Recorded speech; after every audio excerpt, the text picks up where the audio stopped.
اور جو کٹ لگایا گیا ہے وہ صرف قومی ورثے کے جو ادارے ہیں ان کے بارے میں ہے کہ وہ بند کر دیں، یعنی 1 ارب روپیہ صرف اس میں لگتا ہے سب ادارے چلانے میں، تو وہ بند کر دیں اور باقی ٹریلین جاری رکھیں۔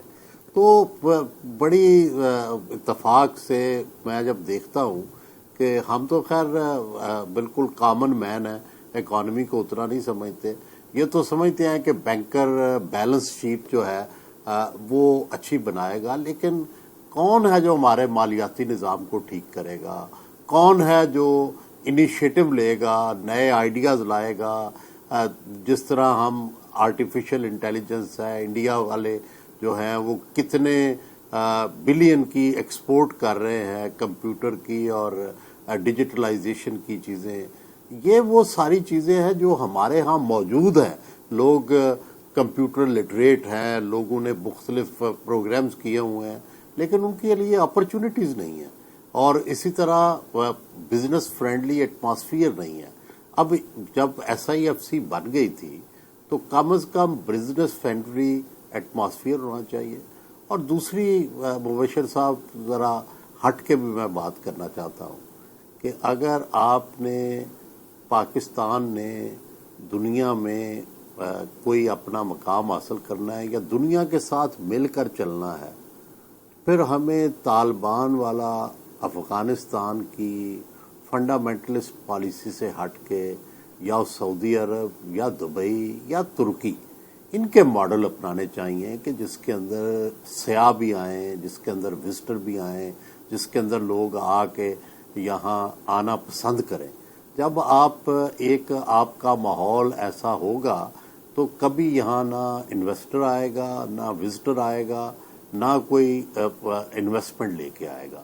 دنیا ہمیشہ ان جگہوں پر جاتی ہے جہاں فضا جو ہے وہ اچھی ہو، جہاں لوگ اچھے ہوں، جہاں حکومت اچھی ہو، جہاں بھی یہ چیز تبدیل ہو جائے لوگ وہاں سے پرندے اڑ جاتے ہیں۔ آپ نے دنیا میں دیکھا ہے کہ کئی فائنانشل کیپٹل رہے مختلف وقتوں میں، جو دنیا میں سب سے پرامن اور پرکشش ہوتا ہے سرمایہ وہاں جاتا ہے۔ سرمایہ جو ہے وہ بہت ہی اس کو خوف آتا ہے کسی بھی قسم کی ڈسٹربنس میں، جہاں یہ آیا خوف وہاں سے سرمایہ اڑنا شروع ہو گیا۔ آپ خوف ختم کریں، امن ختم کریں اور لوگوں کے لیے کشش پیدا کریں، یا سرمایہ بھی آ جائے گا یا انڈسٹری بھی لگ جائے گی۔ But fact of the matter is کہ ہم بنیان المرصوص کی جتنی مرضی خوشی منائیں، اس کو جتنا مرضی سیلیبریٹ کریں، آگے بھی تو چلنا ہے نا۔ ہمارے تو پولیٹیکل سٹیبلٹی نہیں ہے، ہماری فائنینشیل سٹیبلٹی نہ ہے، نہ ہونے کے قریب ہے کہیں۔ جو پرائیورٹیز ابھی وڑائی صاحب نے بتائیں کہ ہماری بجٹس میں جو پرائیورٹیز آئیں، اس کو دیکھ کے تو آدمی صرف ماتم کر سکتا ہے، یا اس کے متعلق سن کے تو آدمی صرف غصہ ہی ہو سکتا ہے نا، اور اپنا بلڈ پریشر ہائی کر سکتا ہے۔ So when will our leaders and people who matter learn کہ اس ملک کو کس چیز کی ضرورت ہے؟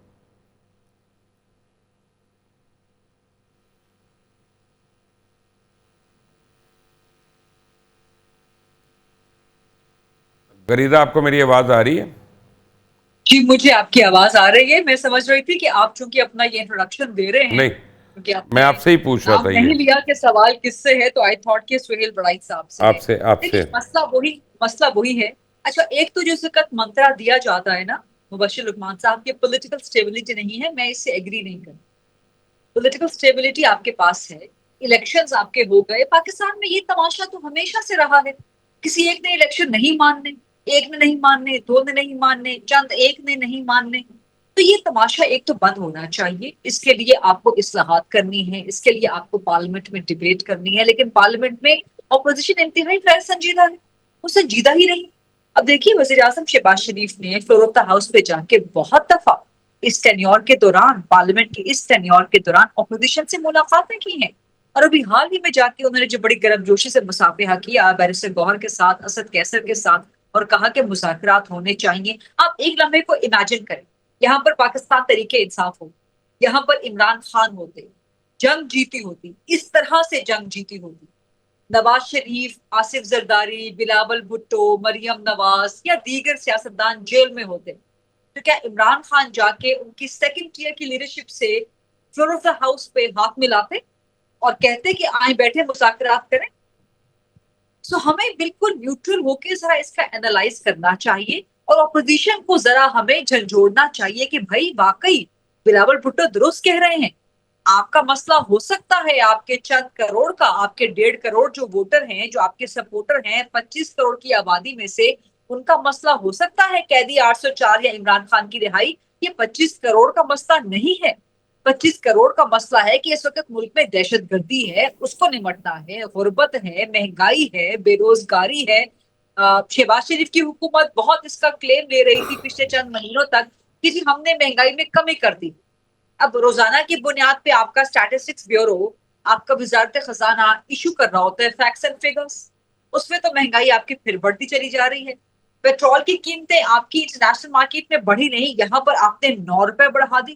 صرف 9 روپے پیٹرول بڑھنے کا مطلب یہ ہے کہ جو غریب کا جتنے بھی لیٹر 10 لیٹر ڈلتا ہے وہ اپنا 3-4 لیٹر کم ڈلوائے گا اپنے پیٹرول کی ٹینکی میں، اپنی گاڑی کی ٹینکی میں. اور گرمی کی صورتحال آپ نے دیکھی، جو ایک مڈل کلاس چھوٹی گاڑی میں سفر کرتا ہے وہ اے سی بھی نہ چلائے، وہ اس قابل بھی نہ ہو اس شدید گرمی میں.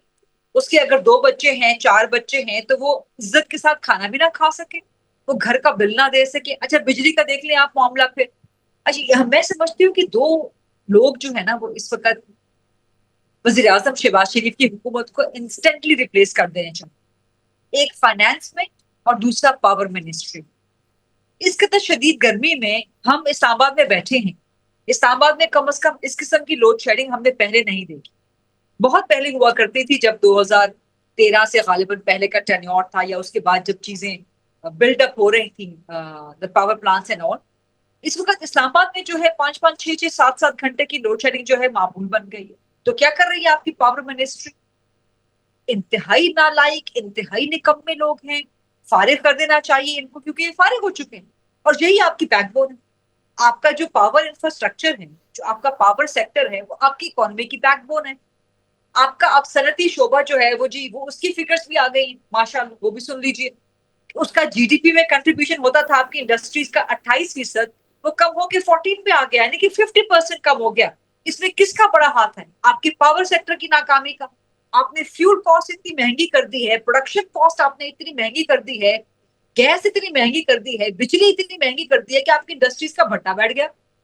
درآمدات آپ کی امپورٹس آپ کی بڑھ گئی ہیں 50% سے زیادہ، اور ایکسپورٹس آپ کی اتنی ہی سپیڈ سے کم ہو رہی.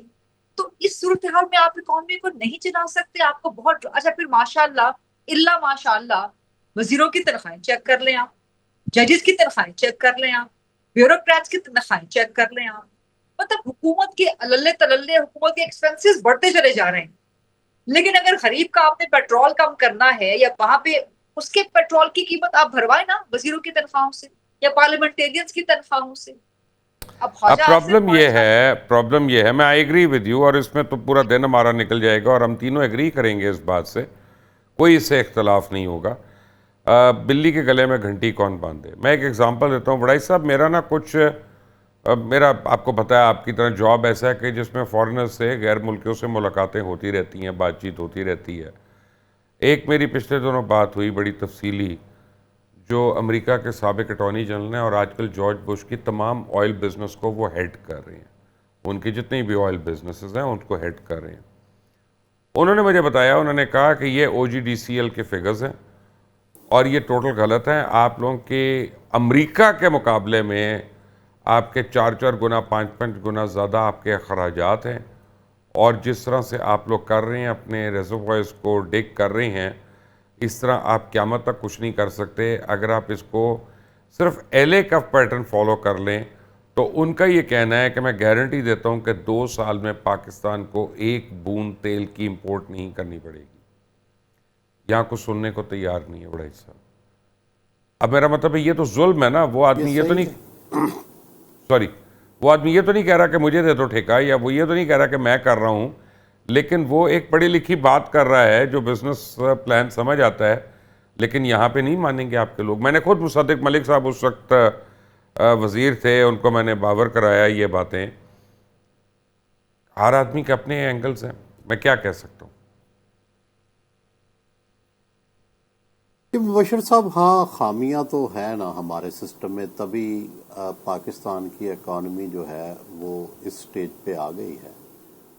لیکن اب آگے چلنے کے لیے کیا کرنا ہے اس پہ غور ہونا چاہیے، اور اس حکومت کو ظاہر ہے اس حکومت کا اور نون لیگ کا ہمیشہ سے یہ رہا ہے فوکس اکانومی، اور یہ بھی ٹھیک ہے کہ انہوں نے ڈیفالٹ اس وقت ہم ہونے والے تھے اس سے نکالا ہے، انٹرنیشنلی معیشت کی ریپیوٹ کچھ بہتر کی ہے جس کی وجہ سے آئی ایم ایف نے ہمیں بیل آؤٹ پیکج دے دیا ہے، لیکن اس سے آگے کیا وہ نظر نہیں آ رہا۔ Here I agree with you کہ کوئی ایسا انسینٹیو ہمیں نظر نہیں آ رہا ما سوائے ٹائٹننگ آف دی اکانومی کے کہ ڈیجیٹلائزیشن۔ وڈائی صاحب سوری، میں قطع کلامی ہو رہی ہے آپ کی، قطع کلامی ہو رہی ہے آپ کے، تو میں کالمز بڑی ریگولرلی پڑھتا ہوں اور آج سے نہیں، پتہ نہیں کب سے، تو آپ تو 18ویں ترمیم کی آپ نے بڑی تعریف بھی کی ہوئی ہے کہ بڑا فائدہ ہوا، لیکن اس 18ویں ترمیم کی وجہ سے جو وزارتیں اور جو ڈپارٹمنٹس غیر فعال ہو گئے وفاق میں، ان کو کیوں نہیں بند کیا گیا آج تک، اور کیوں ٹیکس نیشنل ایکسچیکر کے اوپر بوجھ ہے وہ؟ 100% ایگری کرتے ہیں، بلکہ 18ویں ترمیم پہ بھی میری ایک کرٹیسزم ہے، وہ یہ ہے کہ یہ ڈی سینٹرلائزیشن جب کی گئی اور ان کو اختیارات کو نیچے منتقل کیا تو اس کا مطلب تھا کہ یہ ڈسٹرکٹ تک جاتے ہیں۔ یہ اب جو وزیر اعلیٰ ہیں یہ سارے ڈکٹیٹر بن گئے ہیں، جو پہلے وفاق جو تھا وہ استحصالی تھا، اب صوبے استحصالی بن گئے ہیں، اب وزیر اعلیٰ جو ہے اس نے سارے فیصلے کر رہے ہیں۔ 1100-1400 ارب کی ڈیولپمنٹ کے اندازہ لگائیں، پنجاب میں 1400 ارب کا اس دفعہ ڈیولپمنٹ بجٹ ہے، بجائے اس کے کہ آپ ایک پروونشل، ہمیشہ ایک پروونشل کمیشن ہوتا ہے جو ڈسٹریبیوٹ کرتا ہے، جس طرح نیشنل فائنانس کمیشن ہے اس طرح پروونشل فائنانس کمیشن ہوتا ہے جو کہ آگے ڈسٹریبیوٹ کرتا ہے صوبوں تک، وہ ہو ہی نہیں رہا۔ یہاں صوبے میں آ کے اب صوبہ نیا غاصب بن گیا ہے، پہلے وفاق ہوتا تھا، تو اب تو کوئی تحریک چلانی پڑے گی اضلاع کو کہ وہ صوبے سے کسی طرح اپنے اختیارات واپس لیں۔ غریدہ فاروقی صاحبہ، اگر آپ صرف جی او آرز کو بیچ دینا اور میو گارڈنز وغیرہ کو ملک بھر میں، تو آپ کا کو 50 سے 55 بلین ڈالر کا ریونیو جنریٹ ہو جائے گا، اور آپ کا آدھا قرضہ جو ہے وہ اس سے اتر جاتا ہے، اور پوری دنیا میں ہمارے واحد سرکاری ملازمین ہیں جن کو ہم دبادوں کی طرح رکھتے ہیں، 18 کنال کے گھر ہیں، ان کے پاس 5 گاڑیاں ہیں، 11 نوکر ہیں۔ وائی کون مجبور ہے اتنا حکومت میں کہ سخت فیصلے نہیں کر سکتا؟ اس وقت بلکہ اس وقت نہیں، ہمیشہ سے پاکستان کی جو معیشت جب سے ہم نے ہوش سنبھالا ہے، ہوش سنبھالنے کا مطلب کہ جب سے آپ نے اپنا کریئر کا آغاز کیا، پڑھنے لکھنے کا آغاز کیا، یا جب سے ہم صحافت میں آئے، چیزوں کی سمجھ آئی، حکومت کیسے چلتی ہے معیشت کو چلانے کے لیے، even though I am not an expert, I am not an economic pro, but پھر بھی کچھ تو سمجھ بوجھ ہمیں ہے نا، عوام کے ساتھ ہم مسلسل رابطے میں رہتے ہیں۔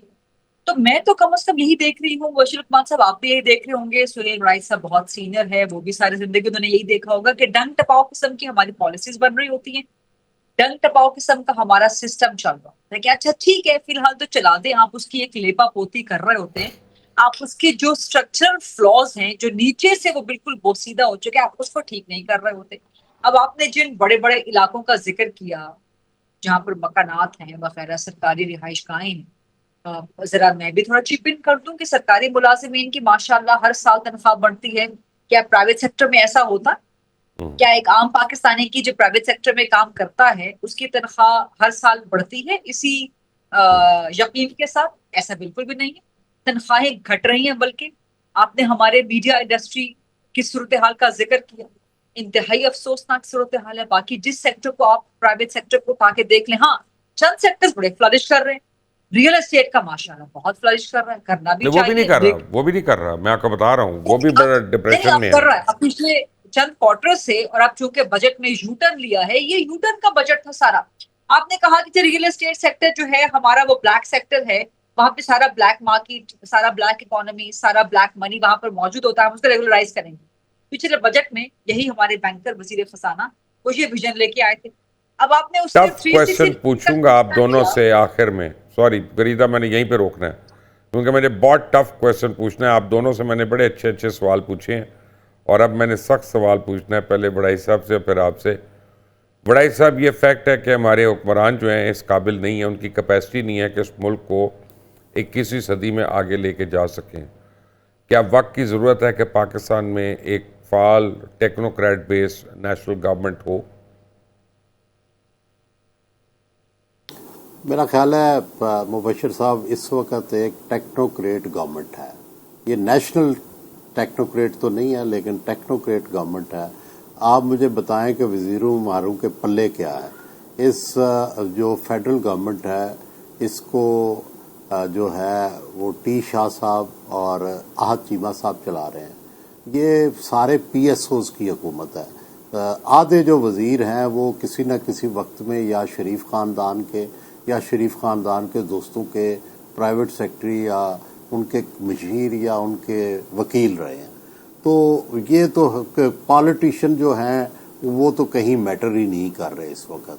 اور شہباز شریف صاحب جو ہیں وہ بڑے قابل احترام ہیں لیکن ان کا طریقہ ہمیشہ یہی ہے کہ وہ پولیٹیکل گورنمنٹ نہیں چلاتے، وہ بیوروکریٹک گورنمنٹ چلاتے ہیں. تو اس وقت بیوروکریسی کا قبضہ، تو وہ بیوروکریٹ ہی اس وقت چلا رہے ہیں. اگر لیکن کل کو اگر یہ حکومت پولیٹیکلی ناکام ہو گئی تو ناکام پالیٹیشین ہوں گے لیکن چلا رہے ہیں بیوروکریٹ. تو یہی ہمارا المیہ ہے کہ ایک تو اہلیت نہیں ہے پولیٹیکل لوگوں میں، اور دوسرا یہ ہے کہ فرض کریں کل بدقسمتی سے خدا نخواستہ کل مارشل لا آ گیا تو کون چلائے گا؟ پھر ٹیکنوکریٹ، پھر یہ ان کا دوسرا سیٹ آ جائے گا جو چلائے گا. تو بنیادی بات تو یہ ہے کہ آپ نے نمبر 1 پالیٹیشنز کے اندر کیپیسٹی بلڈنگ ہی نہیں کی، نہ ہونے دیتے ہیں، نہ آپ انہیں ذمہ داریاں دیتے ہیں، نہ انہیں اختیار دیتے ہیں، نہ انہیں سکھاتے ہیں. اور پھر آپ ٹیکنوکریٹ کو لے آتے ہیں جن کی کوئی پولیٹیکل سٹیک ہی نہیں ہے. ان کو کیا فرق پڑتا ہے مہنگائی بڑھ گئی ہے یا کم ہو گئی ہے؟ ان کو کیا فرق پڑتا ہے تیل بڑھ گیا ہے یا کم ہو گیا؟ ٹھیک ہے، یہ ایشو ہے. جی غریدہ جی. آپ کے سوال کا short and sweet answer no, absolutely not. بالکل پاکستان کو نہ تو ضرورت ہے. یہ درفندنی، یہ شوشہ، یہ پروپیگنڈا ہر چند سال کے بعد کیا جاتا ہے. پاکستان نے اس کو کافی برداشت کر لیا. اب یہ امیون ہو گیا پاکستان اس کے. یا تو ٹیکنوکریٹ حکومت کی باتیں ہوتی رہتی ہیں یا پھر صدارتی نظام کی باتیں ہوتی رہتی ہیں. ابھی بھی ہلکی پھلکی آپ کو کہیں نہ کہیں یہ ڈھول کی بجتی بھی نظر آتی رہتی ہے کہ صدارتی نظام ہونا چاہیے وغیرہ وغیرہ. سو اس ملک کو جو چلا سکتا ہے وہ صرف ڈیموکریسی. بار بار بے شک ناکام ہوتے رہے لیکن ڈیموکریسی ہے. میرے نزدیک ڈیموکریسی بھی کوئی بہت بہترین تجربہ نہیں ہے، کوئی بہت ہی بہترین لیکن فارمولا نہیں آن اے سیریس لیکن نوٹ غریدہ جی سوری، اگر آپ اس کو گراس روٹ لیول تک ڈیموکریسی کو ڈیوالو نہیں کرتے جیسے وڑائی صاحب نے بھی کہا تھا تو صوبے آپ کے ڈکٹیٹوریل ہو گئے ہوئے ہیں، تو پھر وہ میں تو نے یہی آپ سے ڈیموکریسی گزارش نہیں ہے کی نا. نا، میں نے یہی آپ سے گزارش کی کہ میرے نزدیک ڈیموکریسی کو بہت آئیڈیل سچویشن نہیں ہے، لیکن اس کے علاوہ آپ کے پاس فی الحال کوئی فارمولا نہیں ہے نا. یا تو آپ بیٹھ کے کوئی ایک گلوبل نیا سسٹم لے کے آئیں، اس کو انٹروڈیوس کروائیں یا پاکستان میں انٹروڈیوس کروائیں. فی الحال آپ نے ڈیموکریٹک پارلیمنٹری سسٹم پہ چلنا ہے تو وہی پاکستان کا ایک حل ہے. اس وقت میرے نزدیک کم از کم پولیٹیکل ڈیموکریٹک الیکٹڈ گورنمنٹ موجود ہے. خامیاں وہی ہیں جو سسٹم کی خامیاں ہیں. شہباز شریف صاحب جب تک پنجاب کے چیف منسٹر تھے بڑا زبردست ایڈمنسٹریٹو کام کر رہے تھے.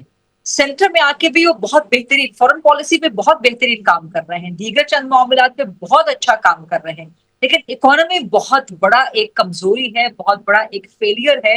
اور اگر اس حکومت کو کچھ لے کے ڈوبے گا تو پھر اکنامک سچویشن ہی ہوگی اور کچھ نہیں ہوگا. اس میں پھر حکومت نہیں ڈوبے گی، اس میں پھر باقی اسٹیک ہولڈرز بھی ہے جو ڈوبیں گے. تو اس وقت جو ماحول آپ کے پاس موجود ہے کہ جہاں پر بڑی واہ واہ ہوئی ہوئی ہے، بڑی بلے بلے ہوئی ہوئی ہے، پوری قوم آپ کی اکٹھی ہے، تو لگے ہاتھوں آپ ایک ہی جھٹکے میں کوئی ایسا آپ سسٹم بحال کر دیں یا سسٹم کو آپ ایک ایسا جو ہے نا اس کی سرجری کر دیں. لیکن پھر حکومت کو تیار ہونا پڑے گا. ہماری حکومت تیار نہیں ہے سرجری کے لیے. غریدہ فاروقی، آپ کا، سہیل وڑائی صاحب آپ کا، دونوں کا بہت بہت شکریہ آج ہمیں آپ نے دیا. آپ نے سنی دونوں کی باتیں، اور ایک بات طے ہے کہ اگر پاکستان نے آگے جانا ہے، اگر پاکستان نے ترقی کرنی ہے تو ہمیں قربانیاں دینی پڑیں گی، ہمیں سرجریز کرنی پڑیں گی. سوال یہ ہے کہ عوام تو دے رہی ہے قربانیاں، کیا ہمارے حکمران جو ہیں وہ اب قربانیوں کے لیے تیار ہیں؟ اور حکمران میں صرف سیاستدان نہیں، ہر وہ شخص جو ہماری زندگیوں کے فیصلے کر رہا ہے، کیا وہ تیار ہیں؟ ابھی تک تو نہیں لگتے. لیکن اگر اسی طرح معاملہ چلتا رہا تو پھر زیادہ آگے بڑھے گا نہیں. اور جتنی گڈ ول ہم نے بنائی ہے آپریشن بنیان المرصوص کے بعد، اس کو اب انکیش بھی کرنا ہے اور اس کو آگے بھی لے کے چلنا ہے. معاشی طور پہ بھی ہمیں بنیان المرصوص بننا ہے. کیا ہم بن سکتے ہیں یا نہیں، آنے والا وقت بتائے گا. انٹل دی نیکسٹ ٹائم، اللہ حافظ.